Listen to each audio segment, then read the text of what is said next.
বেড়া বকরি ছেড়ে দিয়ে লক্ষ্য রাখো, আমার নবী বেড়া বকরি দুম্বা ছেড়ে দিয়ে ঘুমায়া থাকে।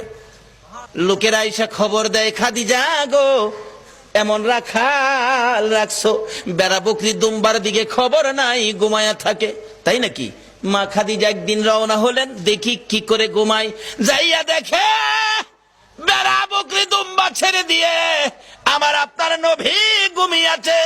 বড় বড় অজগর সাপ এসে নবীজির মাথার উপর ফনা ধরে ছায়া দিতেছে। খাদিজা বলেন, না না, এই রাখালের বকরি জংলার বাগে নিবে না। খাদিজা বাড়ির দিকে যায় আর ফিরা ফিরা চায়, এটা কেমন রাখাল রে?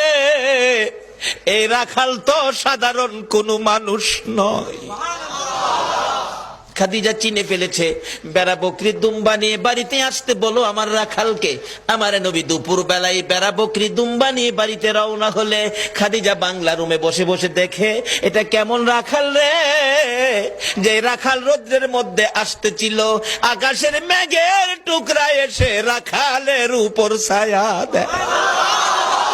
খাদিজা বলেন, মাবুদ, মাবুদ রে, এটা কেমন রাখাল আমার বাড়িতে?